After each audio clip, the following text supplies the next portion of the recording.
साथियों, मैं विजय आप सभी का एनएस शिक्षा परिवार में एक बेहतरीन सेशन मैथ की प्रैक्टिस सेट में स्वागत करता हूं। आज के जो क्वेश्चन है साथी थोड़े अच्छे लेवल के हैं। आज हम अच्छे क्वेश्चंस की प्रैक्टिस करेंगे और इसी के साथ में क्लास को शेयर कर देंगे अपने सभी दोस्तों के साथ। पहला क्वेश्चन आपके स्क्रीन पे है, बताएंगे क्या होगा इसका राइट आंसर। यहाँ पे दे रखा है एक मजदूर है जो 30 दिन में एक मजदूर है साथी जो 30 दिनों के लिए इस शर्त पर रखा जाता है कि प्रत्येक कार्य दिवस के लिए उसे 200 रुपये मिलेंगे और प्रत्येक अनुपस्थिति दिन के लिए उस पर 50 का जुर्माना लगाया जाएगा। यदि उसे कुल 4,500 रुपये प्राप्त होते हैं तो वह कितने दिन अनुपस्थित रहा, ये आपको बताना है, अनुपस्थित दिन। इस क्वेश्चंस को करने का सबसे बेस्ट तरीका मैं बताता हूँ साथी, क्या है, ऑप्शन। सबसे बेस्ट तरीका है कि आप ऑप्शन से कर सकते हैं, सबसे बेस्ट तरीका और सबसे सरल भी तरीका है। अब यहाँ पे देखेंगे, जैसे मैं पहला ऑप्शन अगर लूँ 8 दिन, मान लो 8 दिन अगर अनुपस्थित रहता है तो 22 दिन वर्क करेगा। 22 के हिसाब से अगर 2 से मल्टीप्लाई कर देंगे तो उसे कितने पैसे मिलेंगे, 4,400 मिलेंगे। बट उसको मिले कितने हैं, 4,500 मिले हैं, तो ये वाला तो नहीं हो सकता। बी वाला देखेंगे, 5 दिन अगर वो अनुपस्थित रहता है तो कितने दिन काम करेगा, 25 के हिसाब से 200, तो उसको कुल कितने मिलेंगे, 5,000 रुपये मिलेंगे। ये तो इससे ज़्यादा हो गया। लेकिन 5 दिन अनुपस्थित रहता है तो 50 रुपये के हिसाब से 250 अगर चार्ज भी काटे जाएंगे तो कितने आ जाएंगे, 4750 मिलने चाहिए थे, बट उसको 4500 मिले, तो ये भी नहीं हो सकता। यानी जो ऑप्शंस हैं A B C, A B दोनों में से कोई नहीं हो सकता। अब तीसरा ऑप्शन बचा है, तीसरा ऑप्शन 6 है, यानी 24 दिन कुल काम करता है। 200 के हिसाब से 24 दुइयाँ 4800 रुपये इसको कुल मिल जाते हैं। 6 दिन अनुपस्थित रहता है, 50 के हिसाब से चार्ज काटा जाता है, यानी 300 रुपये चार्ज काटा जाता है, तो कुल मिला के उसको 4500 रुपये फिर भी मिलने चाहिए। तो उस हिसाब से ये सी वाला हमारा ऑप्शन सेटिस्फेक्शन दे गया। तो इस हिसाब से 6 वाला राइट आंसर हो गया। आप ओरली भी कर सकते थे, माइंड में कैलकुलेशन करके, तो आसानी से हो जाता। अगले क्वेश्चन पे चलते हैं। अगला क्वेश्चन आपकी स्क्रीन पे है, क्वेश्चन नंबर 2। बताओ क्या होगा इसका राइट आंसर। अगला क्वेश्चन क्या कहते हैं, देखो भाई, पेट्रोल की कीमत में 25% की वृद्धि होती है। एक उपभोगकर्ता को पेट्रोल की खपत में कितने प्रतिशत की कमी करनी चाहिए ताकि पेट्रोल पर उसका व्यय क्या हो, अपरिवर्तित रहे, यानी परिवर्तन न हो। 25% की वृद्धि का जो फ्रैक्शन वैल्यू होती है वो क्या होती है, 1/, क्या होती है, 4 होती है। यानी 4 पेट्रोल का पहले दाम था, बाद में 5 हो गया।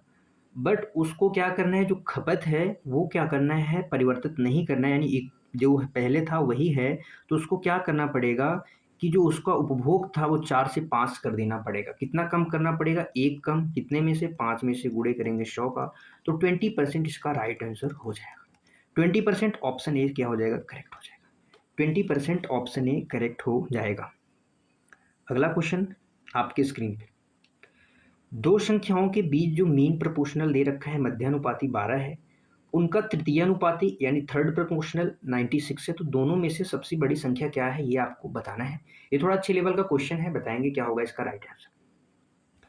जो साथी मीन प्रोपोर्शनल होता है, क्या होता है, मीन प्रोपोर्शनल का फॉर्मूला क्या होता है, मैं आपको बता दूं, √AB होता है। जो थर्ड प्रोपोर्शनल होता है उसका फॉर्मूला क्या होता है, B² / A²। बस इस फॉर्मूले से रख के आप ए और बी की वैल्यू निकालेंगे। जो वैल्यू आएगी, जो भी बड़ी वैल्यू होगी, वो ऑप्शन में चेक कर सकते हैं। या एक तरीका और है कैसे निकालेंगे मीन प्रोपोर्शनल और जो है यहाँ पे थर्ड प्रोपोर्शनल। अगर यहाँ पे बड़ी संख्या पूछी जाए तो उसका एक बेसिक फॉर्मूला होता है, क्या, बड़ी संख्या अगर आपसे पूछी जाए, बड़ी संख्या, इसका एक फॉर्मूला होता है, बी बराबर क्या निकालेंगे साथी, अंडर रूट में एम का स्क्वायर इंटू में टी का स्क्वायर, और इसका क्यूब रूट लेना है। एम क्या है, मीन प्रोपोर्शनल है, टी क्या है साथी, थर्ड प्रोपोर्शनल है। जो वैल्यू है दोनों का गुणा करेंगे और उसका क्यूब रूट कर देंगे, बस वही हमारा सबसे बड़ी संख्या आ जाएगी। अब यहाँ पे आप रखेंगे मीन प्रोपोर्शनल कितना है, 12 है, तो 12 इंटू में 12 इंटू टी कितना है, 96 है। बस इसको हमें क्यूब रूट बना लेना है। 96 का 2 फैक्टर कौन कौन से होते हैं, 12 होता है, 12 अट्ठे 96, यानी 12 12 12 3 कॉमन, यानी एक 12 बाहर निकल के आ जाएगा। 12 इंटू 8 कितने का क्यूब रूट होता है, क्यूब कितने का होता है, तो 2 का क्यूब होता है, 12 दुइयां 24, 24 सबसे बड़ी संख्या हो जाएगी, ऑप्शन सी करेक्ट हो जाएगा। 24 यहाँ पे सबसे बड़ी संख्या हो जाएगी। मैंने 96 के 2 फैक्टर्स लिखे हैं, 12 और 8। क्यूब रूट का मतलब होता है कि किसी नंबर का 3 टाइम मल्टीप्लाई, 12 12 12, तो एक 12 यहाँ पे कॉमन हो गया, और जो 8 होता है ये 2 का क्यूब होता है, तो 2 यहाँ से बाहर निकल के आ गया। तो 2 इंटू 12 इक्वल टू 24 इसका राइट आंसर होगा। अगला क्वेश्चन आपकी स्क्रीन पे है, बताएंगे क्या होगा इसका राइट आंसर।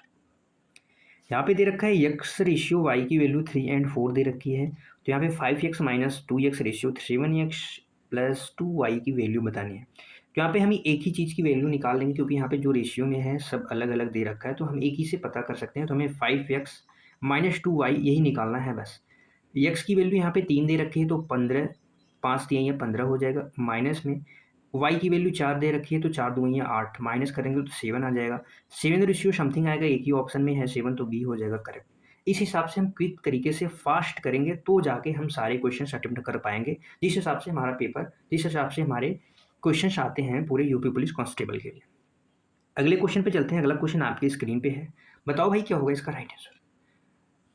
42 सेंटीमीटर है त्रिज्या और 120 सेंटीमीटर है उसकी लंबाई वाला एक बेलनाकार रोलर है। एक खेत के मैदान को समतल करने के लिए कितना 500 फुट चक्कर लगाता है। तो खेल के मैदान का जो एरिया है वर्ग मीटर में आपको ज्ञात करना है, यही बताना है।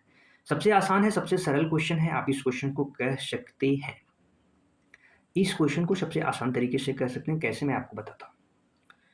जो सदी बेलन होता है उसका कर्ण सरफेस एरिया, यानी जो हमें निकालना है कर्ण सरफेस एरिया, तो उसका कर्ण सरफेस एरिया का फॉर्मूला क्या होता है। कर्ण सरफेस एरिया बराबर हो जाएगा 2πr/h। यहाँ पे 2 इंटू पाई की वैल्यू 22/7 इंटू आर की वैल्यू यहाँ पे 42 दे रखी है और एच कितना है 120 दे रखा है, यहाँ पे लंबाई है। यहाँ से काटेंगे, इसको काट लेंगे तो आ जाएगा 22 इंटू 6 इंटू 120।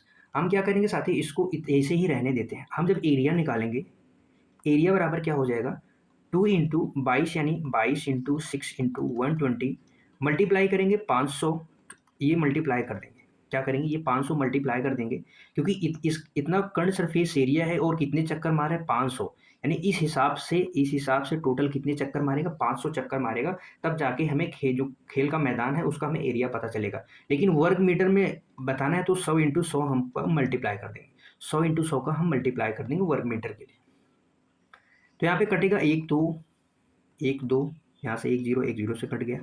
5 से कटेगा ये कितनी बारी में, 2 बारी में। 2 से कटेगा ये 11 बारी में। बस यही हमें गुणा कर लेना है। यहाँ से गुणा करेंगे तो 6 दूनी 12, 12 12 में कितना होता है 144। 144 इंटू में 11, लास्ट में यूनिट डिजिट 4 आएगा, तो 4 दो ऑप्शन में है, तो बाकी करेंगे 11 चौके 44, 11 चौके 44, 4 48 यानी 8 आएगा, तो एक ही ऑप्शन में दे रखा है, ऑप्शन डी करेक्ट।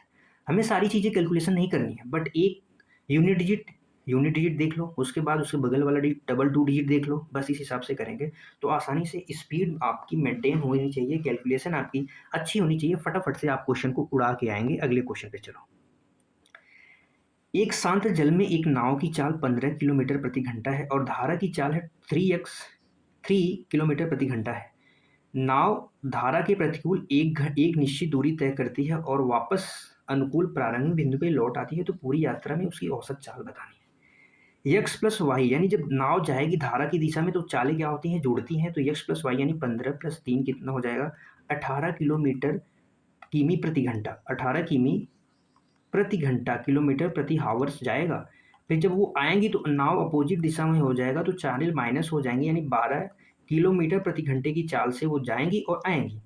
तो हमें एवरेज स्पीड का एक फॉर्मूला हम जानते हैं कि 2xy बटे में x प्लस वाई होता है, बस इस पर ही हमें वैल्यू रख देनी है। 2 इंटू 18 इंटू 12, दोनों चालों को ऐड करेंगे तो 30 हो जाएगा, तो 6 दुइयाँ 12, 6 पंजे 30, बस यही कैलकुलेशन करना है। तो 18 चौके 72, 72 बटे में 5, 5 से काटेंगे तो कितना आ जाएगा 14 पंजे 70, 14 पॉइंट समथिंग आएगा, तो ऑप्शन बी दे रखा है 14.4 किलोमीटर प्रति घंटा हो जाएगा राइट आंसर।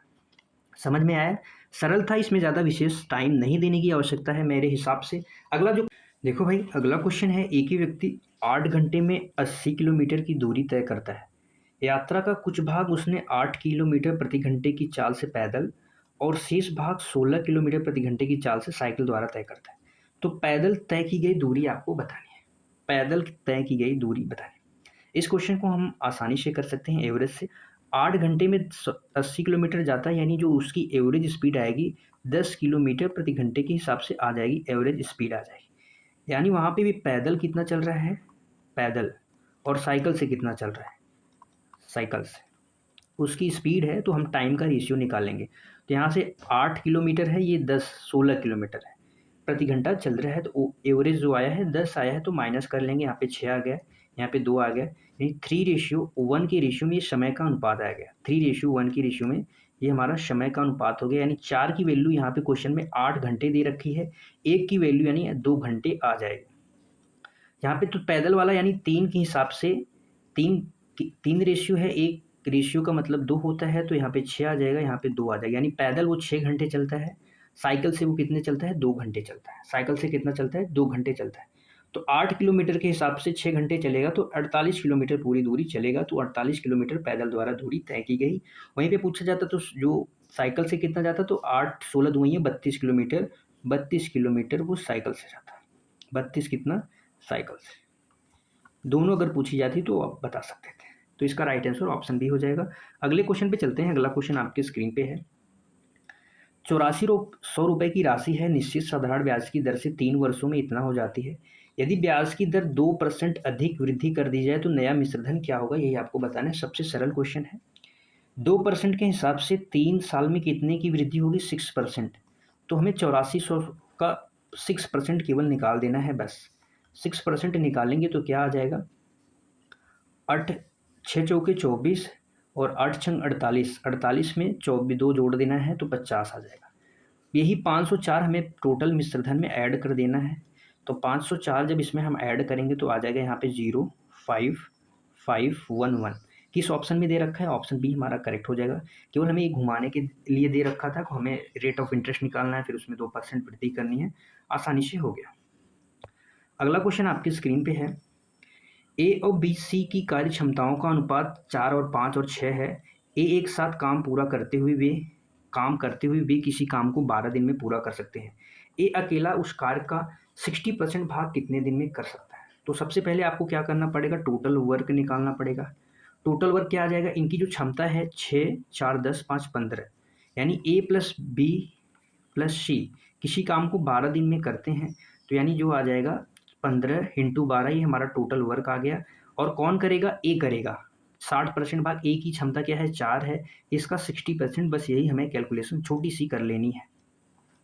4 से कटेगा 3 बारी में, 5 से कटेगा 3 बारी में, ये 2 बारी में कट जाएगा 5 से, ये कटेगा 3 बारी में।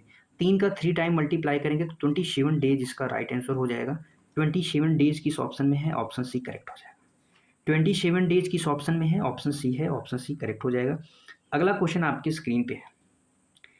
एक व्यापारी अपनी वस्तुओं पर क्रय मूल्य से 30% अधिक अंकित करता है, 40% वस्तुओं को अंकित मूल्य पर तथा 30% वस्तुओं को 20% की छूट पर तथा शेष वस्तुओं को 25% की छूट पे बेचता है, तो कुल लाभ प्रतिशत आपको बताना है क्या होगा।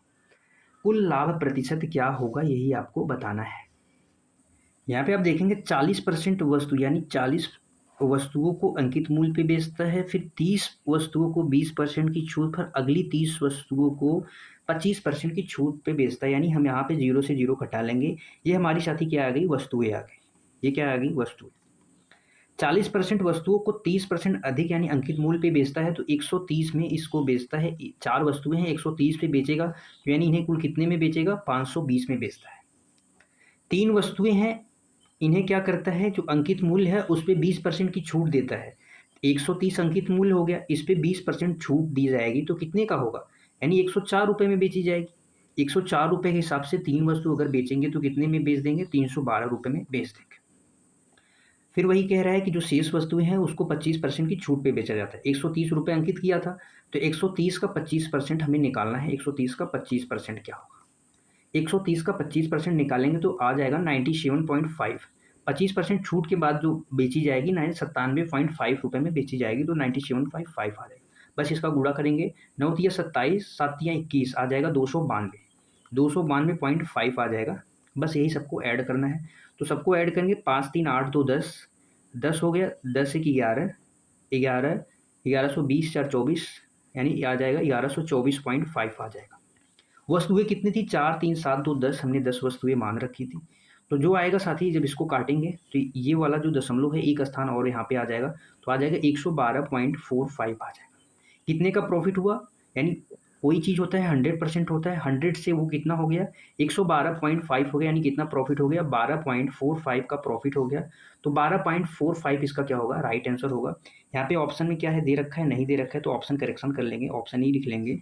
12.45% का क्या होगा, प्रॉफिट होगा। कितने का होगा, 12.45% का प्रॉफिट हो जाएगा।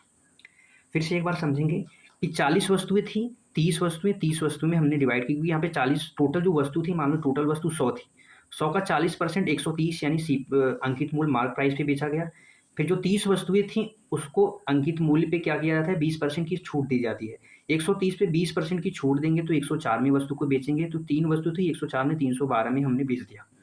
फिर अगली जो 3 वस्तुएं शेष रिमाइंडर थी उसको 100 रुपये पे क्या करता है, अंकित मूल्य पे 25% छूट देता है। 25% छूट देने के बाद हम उसको कितने में बेचेंगे, 97.5% में बेचेंगे। 1/4 होता है तो 1/4 क्या होगा, आप निकाल सकते हैं।